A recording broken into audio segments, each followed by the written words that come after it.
Aqui é o Pastor Braga e nada melhor do que uma refutação ao dogma da virgindade perpétua de Maria.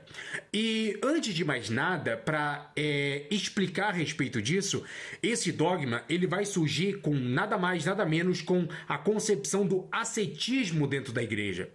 Então nós vemos alguns problemas, né? Podemos detalhá-los aqui. Que isso não tem conceito e caráter primitivo ou apostólico.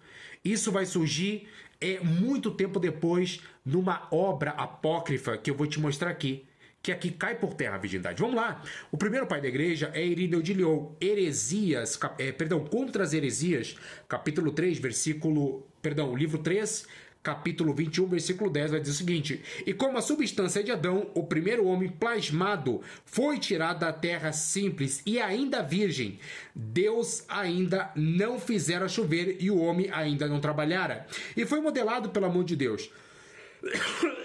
Isto é, pelo verbo de Deus. Com efeito, todas as coisas foram feitas por ele. E o Senhor tomou do lodo da terra e modelou o homem. Assim o verbo que recapitula em si Adão recebeu de Maria ainda virgem a geração da recapitulação de Adão. Ou seja, o que o texto está dizendo? Que assim como Adão foi tirado da terra ainda virgem, Cristo foi tirado de Maria também ainda virgem. Porém, a terra, ela deixou de ser virgem. Então, dentro do contexto semântico, dentro dessa recapitulação e do paralelo, se realmente o paralelo entre eles implica no mesmo sentido, Maria, como a terra também deixou de ser virgem, Maria também deixou de ser virgem. Exatamente por causa desse conceito aqui, se realmente falar de semântica, né?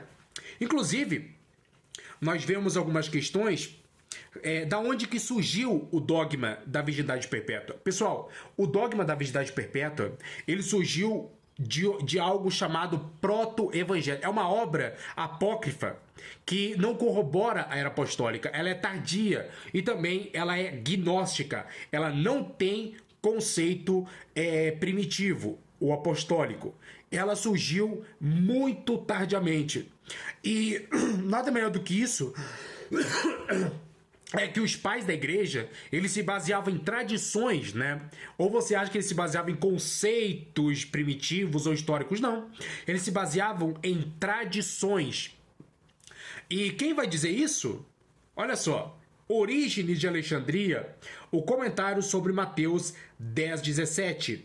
Mas alguns dizem, baseando-se em uma tradição no Evangelho segundo Pedro ou no livro de Tiago, como é intitulado, que os irmãos de Jesus eram filhos de José e por uma ex-esposa com quem se casou, antes de Maria. Aqueles que dizem isso desejam prevenir a honra de Maria em virgindade até o fim, não conhecendo relação com o homem, depois que o Espírito Santo entrou nela e o poder do alto ofuscou. Esse camarada aqui é Orígenes de Alexandria. O que ele está dizendo aqui nessa obra?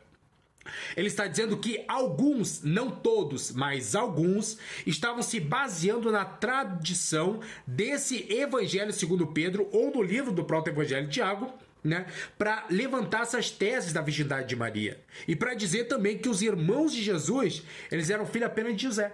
Então os pais da igreja, eles vão se basear de tradição em tradição. Entendeu? Então você vê que não tem um conceito primitivo.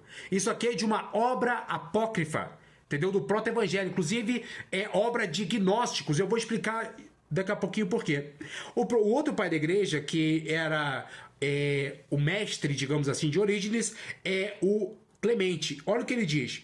Mas, como parece, muitos, mesmo até os nossos dias, consideram Maria, por conta do nascimento de seu filho, como tendo estado em estado de pós-parto. Embora não fosse, pois alguns dizem que depois de dar à luz, ela foi considerada virgem. Olha aí. Para alguns, o conceito semântico diz que era um conceito geral. Alguns criam. E aonde? Nessa questão do proto-evangelho de Tiago e nesse evangelho de Pedro, que são obras apócrifas, são gnósticas e não tem nada a ver com caráter apostólico. Então, o que acontece? Da onde que vai surgir? Quem criou essa questão desse proto-evangelho? Quem fez isso? Nós chamamos isso de um grupo chamado encretistas. Esse grupo encretista, ele praticamente era privado de uma relação sexual, porque na concepção dele, inclusive no próximo vídeo, eu vou trazer as doutrinas e nós vamos continuar falando dos encretistas, de um camarada chamado Silvano. Inclusive, o próprio Irineu de Lyon, ele combate os encretistas na sua obra. Isso nós vamos trazer para o próximo vídeo. Porém, referente a isso, o Dr. Hunter, ele era cátedra Margaret Bryan Flatt de teologia católica. Então ele não era qualquer um não, tá? Era um cara extremamente... não era qualquer pessoa, tinha um carimbo totalmente poderoso dentro da academia. Referente à questão da revista de estudos primitivos, na página 63, olha o que ele vai dizer. Mas, de longe, o documento mais significativo para a virgindade pós-parto em partes de Maria é o proto-evangelho de Tiago, ou seja, os pais da igreja se basearam numa obra apócrifa para defender a virgindade perpétua de Maria. Na continuação, ele diz o seguinte: um texto que se destaca como a fonte definitiva de quase toda a doutrina mariana posterior, o proto-evangelho, foi escrito no final do século II, provavelmente na Síria. O texto, a página 63 continua. Um texto que se destaca como a fonte definitiva de quase toda a doutrina mariana posterior, o proto-evangelho, foi escrito no final do século II. Provavelmente assim, continuando a recomendação. Então você nota que não tem absolutamente nada a ver, Brasil. Nada a ver, tá? Ou seja, para quem não sabe, esse camarada que estava pregando isso, o Silvano, ele dizia que a relação sexual, ela era pecado, entendeu? Mesmo após o casamento. Então eles se privavam de relações sexuais. Só que Irineu, ele combate os encretistas dizendo totalmente ao contrário. Então você nota que a virgindade perpétua de Maria não tem embasamento, não tem caráter primitivo, e para você ver que surgiu de uma obra apócrifa. Não é só isso, tá, pessoal? Tem outra questão também. O proto-evangelho de Tiago, para quem não sabe, ele tem erros, ele tem muitas contradições, que se eu te mostrar aqui você se assusta. É uma obra que não dá para levar a sério. Inclusive, em questão dos encretistas, né, e até do próprio gnosticismo, é da onde vai surgir isso aí. Eles não vão tirar somente isso, vão tirar outras cositas mais. E só para fechar aqui, a nota de rodapé da letra H na Bíblia de Jerusalém, quando eles usam Mateus 1,25 para defender a virgindade de Maria, lá diz que não considera o período posterior, e o texto não mostra que Maria era virgem, não aponta para isso, mas apenas o supõe como os irmãos de Jesus. Então, simplesmente espero ter respondido. Pessoal, vão ser muitos vídeos aqui sobre a virgindade perpétua de Maria. Não posso ficar aqui até altas horas, que eu também tenho compromissos, né?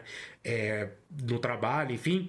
Então não tem como eu ficar aqui. Senão eu ficava aqui 5, 6, 7 horas falando isso. Mas não tem como. Mas obrigado pelo carinho.